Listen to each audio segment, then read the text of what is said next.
Joaquín, saludos.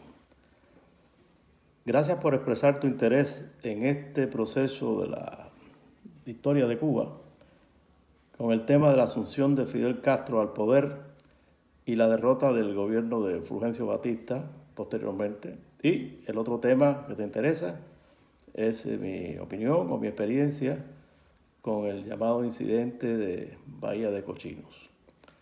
Primero quiero aclararte que yo no soy ni politólogo, ni político, ni analista, ni cosa por el estilo, pero es el testimonio de alguien que vivió esa época. Tengo una experiencia personal, que es lo que te quiero transmitir, y que también mi opinión no es favorable a la del gobierno de Cuba. O sea, si tú quieres, es una opinión parcializada, pero honesta, de una experiencia personal y de familia. O sea, esto es un testimonio de un testigo que fue partícipe de ese proceso que a ti te interesa. Debo comenzar tratando de explicarte los personajes de esta trama. Al principio, Fulgencio Batista, que fue presidente de Cuba, 2 periodos. En realidad, influyó en el gobierno durante 3 periodos, de 1933 a 1940, producto de un movimiento revolucionario en el que él surgió o se autodenominó o se autonombró general, y así fue la persona influyente en el gobierno de Cuba en ese periodo, 1933 a 1940. En 1940, después de una constituyente que fue democráticamente electa, los miembros que la escribieron, Batista es electo democráticamente en un gobierno de coalición política que participaron varios partidos, entre ellos el Partido Comunista de Cuba, que fue la primera vez que participó en el gobierno cubano. O sea, el Partido Comunista de Cuba ha estado en el gobierno durante 2 periodos, de 1940 a 1944, con Fulgencio Batista de presidente, electo democráticamente, y el periodo 1959 hasta el presente, o sea, más de 62 años en que ocupan el poder a través de la figura originalmente de Fidel Castro, que es el que trae toda esta situación. Batista, en 1952, fue candidato a la presidencia de la República en unas elecciones a celebrarse el 1 de junio de ese año, 1952. Era candidato.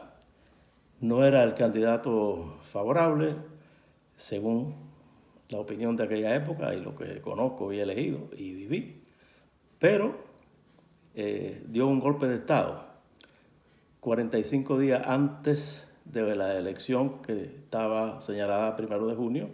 Él da un golpe de Estado el 10 de marzo de 1952 y así ocupa el poder con el apoyo de los militares cubanos que lo acompañaron en este empeño.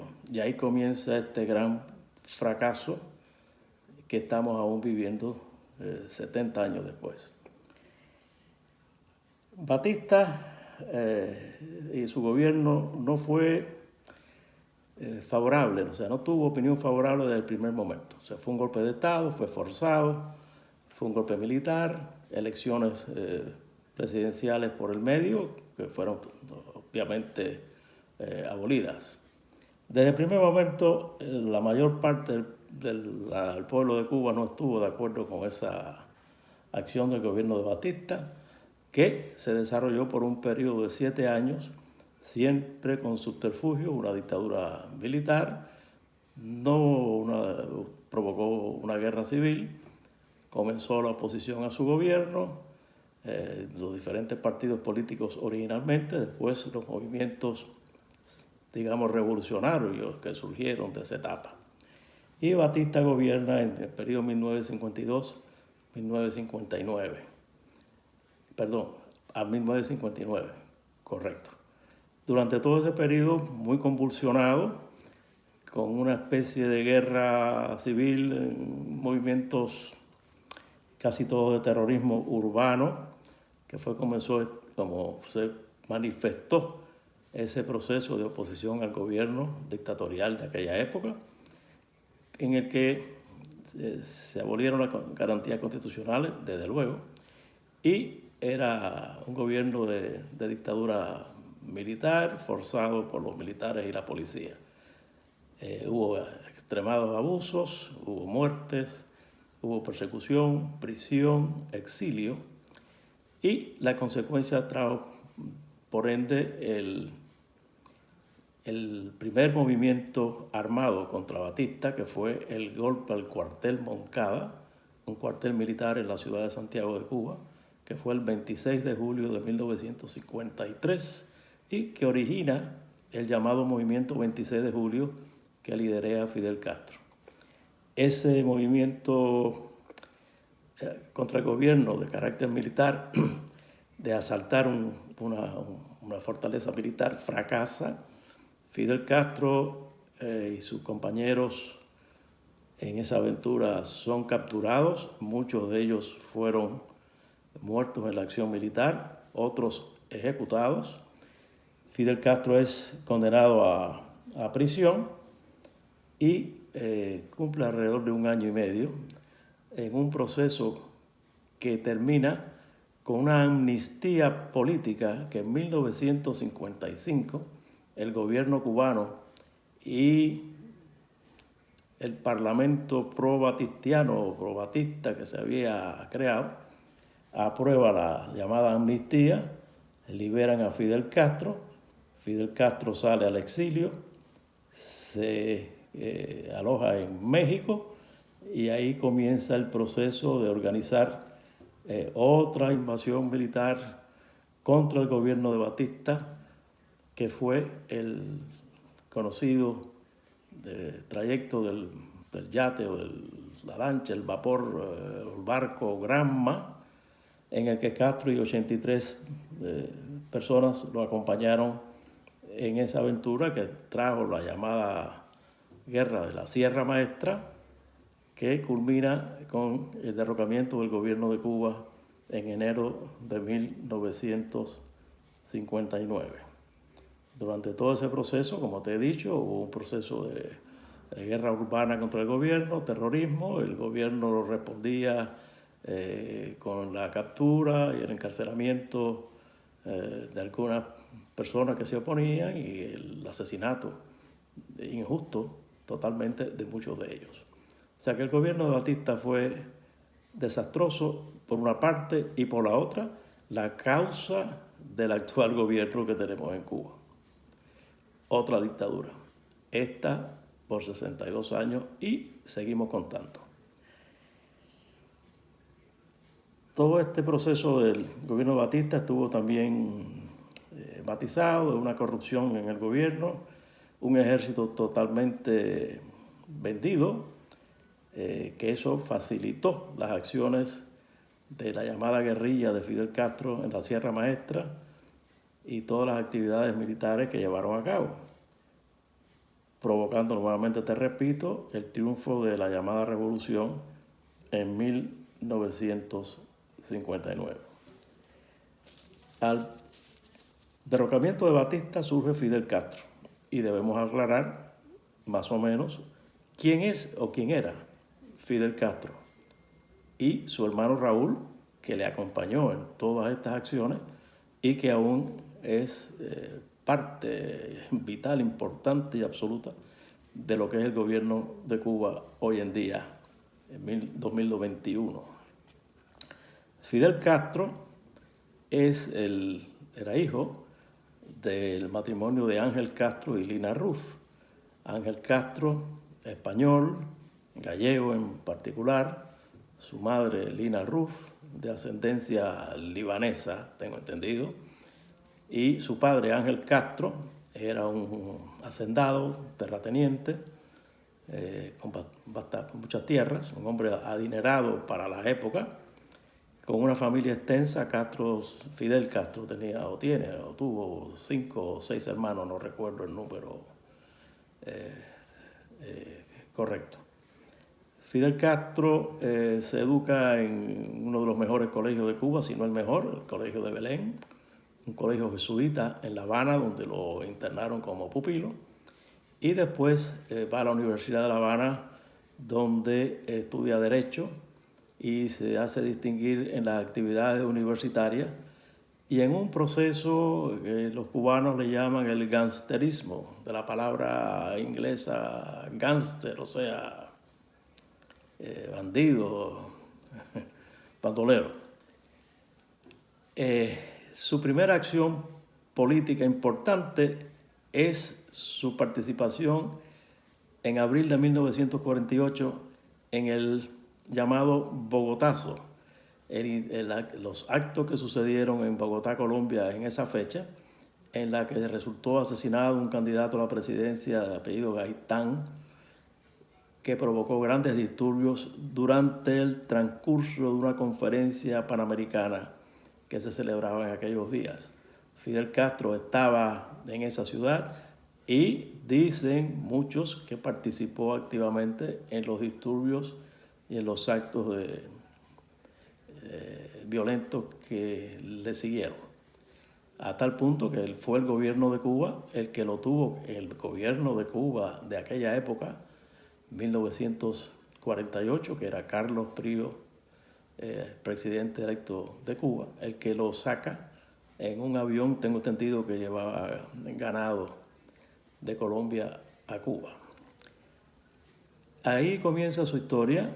Vuelvo a repetirte, después su acción en el cuartel Moncada, posteriormente en 1953, su liberación en 1955 y la organización de su grupo para la acción militar que comienza en el año 1956, cuando se desembarca en costas cubanas y se introduce en la Sierra Maestra, comenzando el proceso de guerrilla que tuvo por término el derrocamiento del gobierno de Batista el 1 de enero de 1959. Ese proceso que culmina con el triunfo de la revolución, o de la revolución aquella de Fidel Castro, en la que Castro se declara como el único líder máximo, así fue el primer atributo que le pusieron, máximo líder.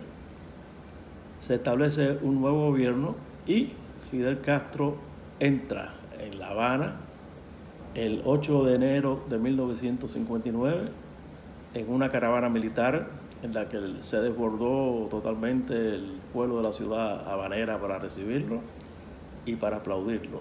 Y a ese acto de recibimiento y aplauso, este que te habla, tu primo, participó personalmente. Yo, que en aquel momento tenía 17 años, era contrario ya al gobierno de Batista, partidario de su derrocamiento y desde luego apoyé en lo que pude en aquella oportunidad el advenimiento de la nueva gobierno revolucionario. El gobierno revolucionario surge y se instituye con la premisa de que se harían elecciones libres, desde luego, en un periodo no mayor de 18 meses, cosa que nunca sucedió. En alrededor del mes de marzo de 1959, Fidel Castro da un discurso en el que proclama, se tituló esa perorata política como elecciones ¿para qué? O sea, en Cuba dice este gobierno que el pueblo en la calle, en una manifestación pública, o sea, en un acto público, aprobó la consigna de Fidel Castro de elecciones ¿para qué? Y ahí comienza a instituirse o a desplegarse los primeros síntomas de totalitarismo con el que se ha gobernado desde entonces hasta esta época. El primer presidente de la República no fue Fidel Castro, de la República de Cuba, después de enero de 1959, no fue Fidel Castro. Durante el primer periodo, Fidel Castro no ocupó cargo alguno, sino que se mantuvo como el título que se utilizó en aquella época, fue el máximo líder o líder de la revolución. Instauraron en la presidencia al doctor Manuel Urrutia, un magistrado del tribunal que había juzgado a Fidel Castro por sedición y lo había condenado, pero que fue un tribunal justo, porque en realidad él había cometido un delito y este juez, este magistrado, Urrutia, actuó honestamente, y a la caída del gobierno de Batista, el nuevo gobierno revolucionario lo retribuye nombrándole presidente de la República.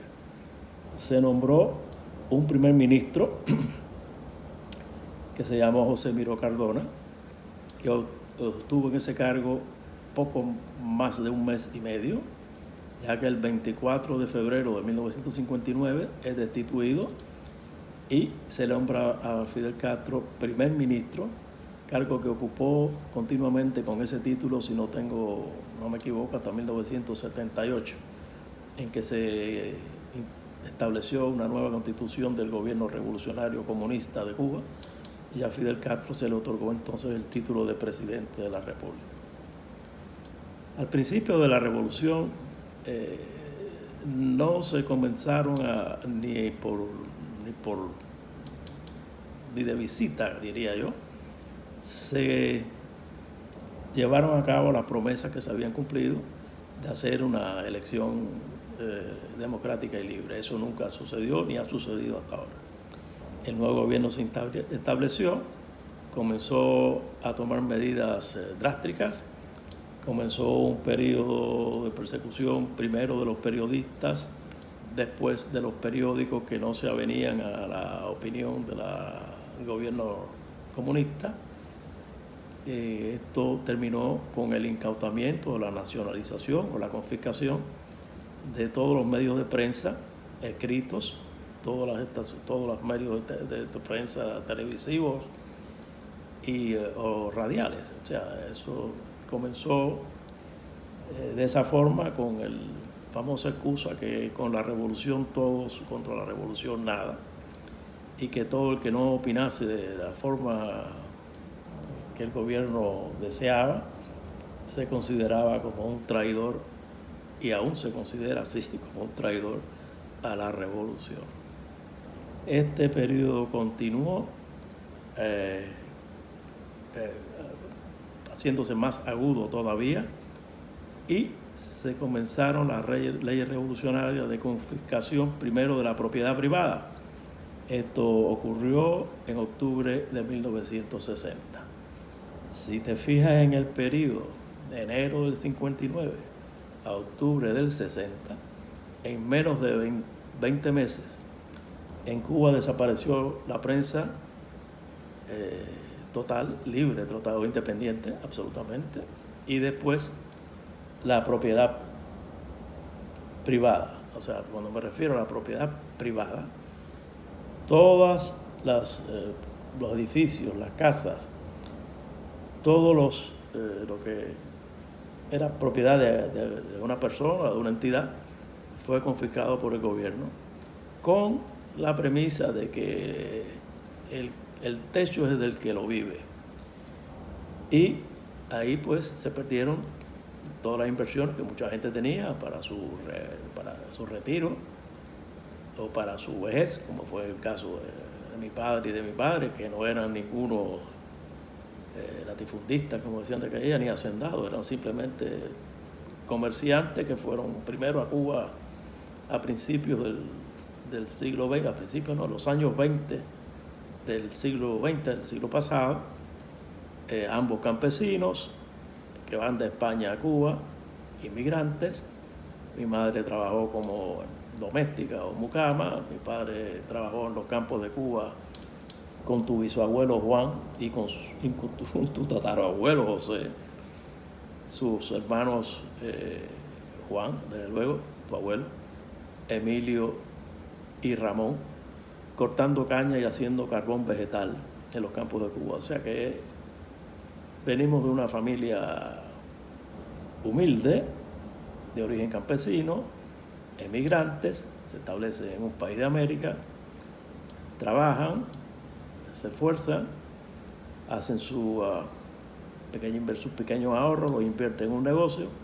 Ese negocio, después de 40 años, pues era fructífero, y de la noche a la mañana, de un plumazo y con un decreto gubernamental, nos levantamos una mañana, creo que fue el 12 de octubre de 1960, con los periódicos anunciando que la propiedad privada había sido confiscada, y lógicamente las pertenencias que en aquel momento tenían mis padres, que eran un par de propiedades, no eran tampoco tantas, fueron perdidas, pero era el capital que habían acumulado para su futura vejez y retiro.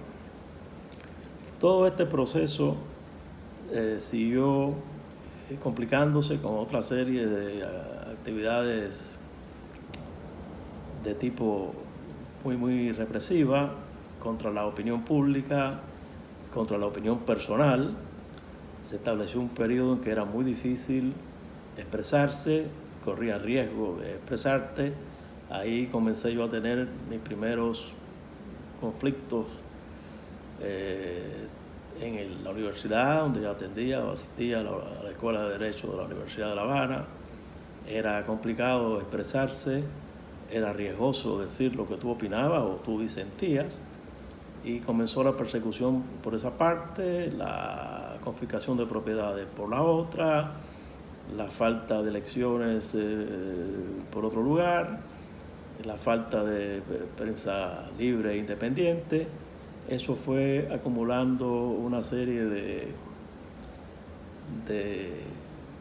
malestar en una alta parte de la nación cubana, y como resultado comenzaron los grupos o los intentos de nuevo volver a la acción armada para derrocar al gobierno establecido, ya el gobierno de Fidel Castro y del Partido Comunista, que provoca eventualmente un alto grado de sabotaje en algunas partes del país, incluso de alzamientos de militares en algunas montañas de Cuba, sobre todo en el centro de Cuba, en la Sierra del Escambray.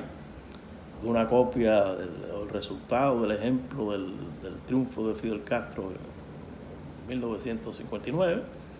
Se repite el intento nuevamente, desde luego fracasado, y esto trae por consecuencia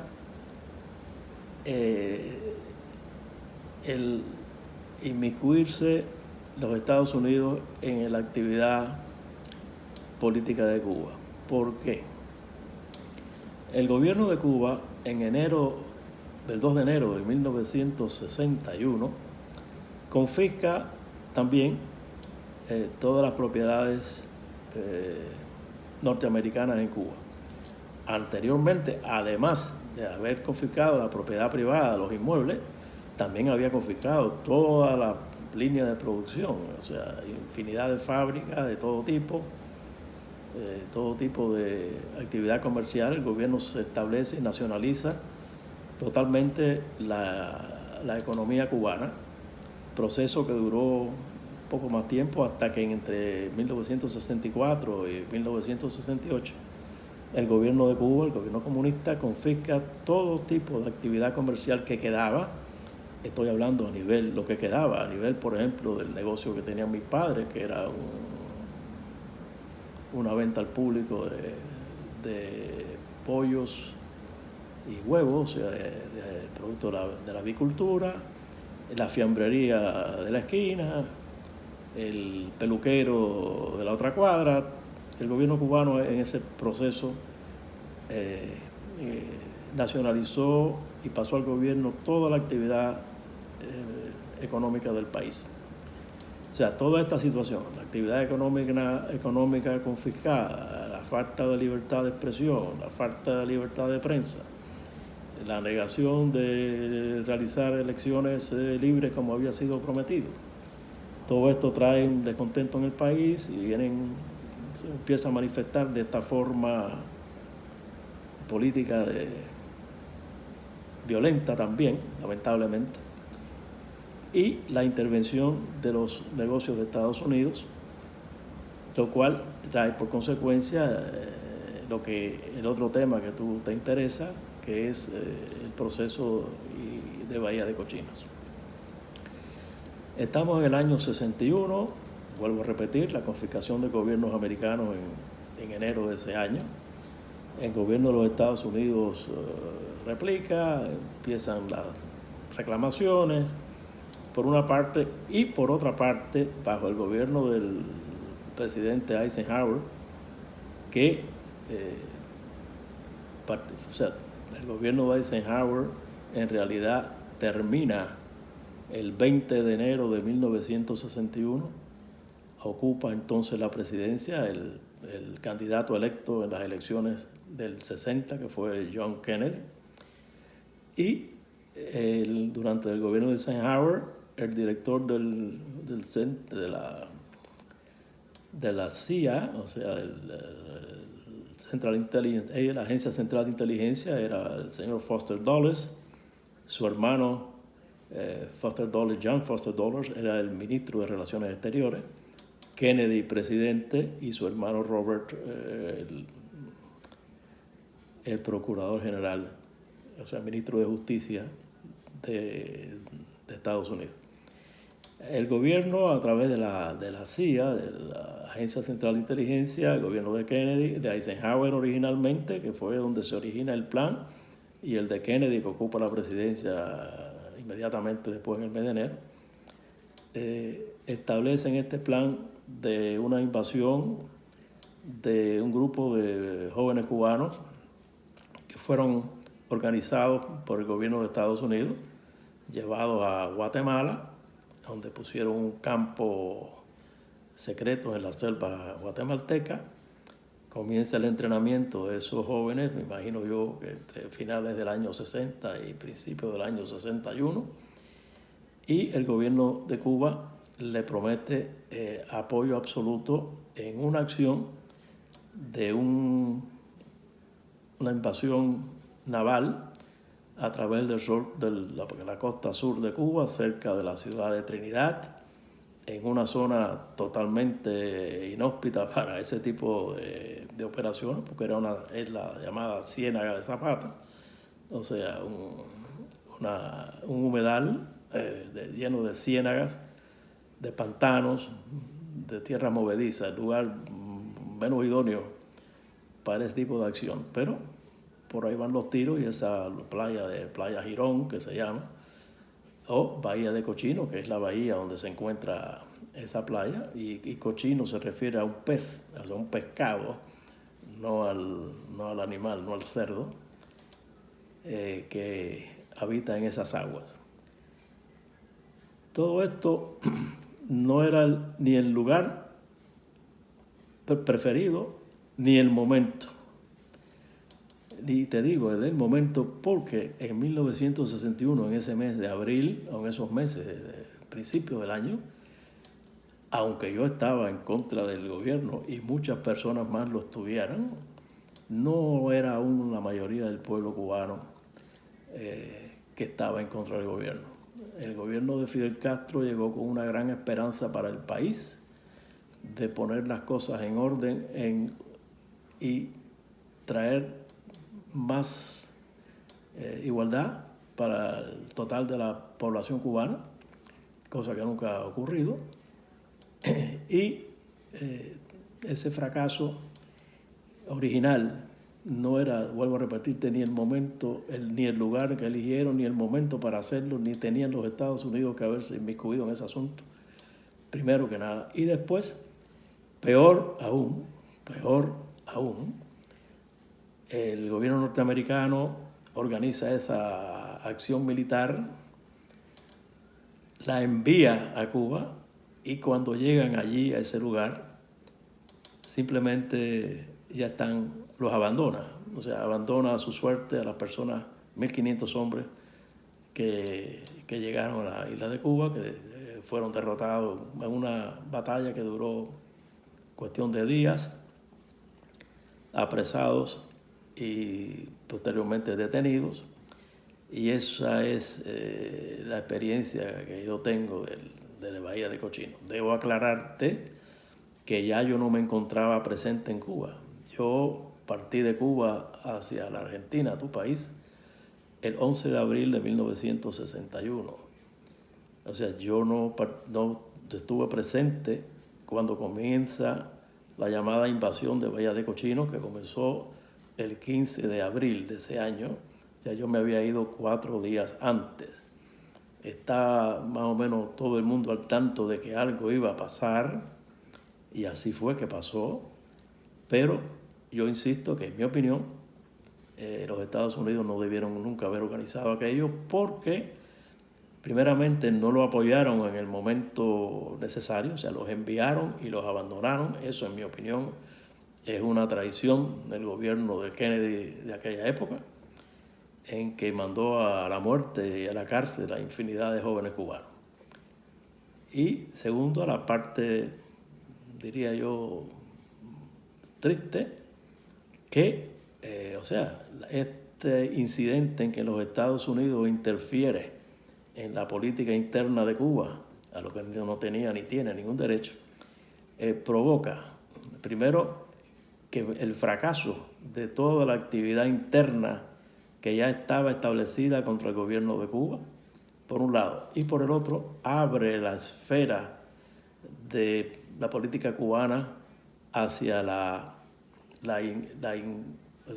inversión de los factores y la entrada en el panorama político, geopolítico del mundo de la Unión Soviética, cuando, como resultado final de esta acción militar fracasada de Bahía de Cochinos, el gobierno de Cuba, el 1 de mayo de ese año, se declara abiertamente marxista-leninista y se nombra al Partido Comunista como parte del gobierno cubano, cosa que no había sucedido abiertamente hasta aquel momento. Así que esto es una manera más o menos sumaria de toda esta situación. Te aclaro, lamentable para nosotros, para mi familia, para mis padres. No tanto para mí, yo era un hombre joven, tenía 17 años al comienzo de la revolución, partí de Cuba con 19 años, logré rehacer mi vida y me ha ido bien, y gracias a Dios.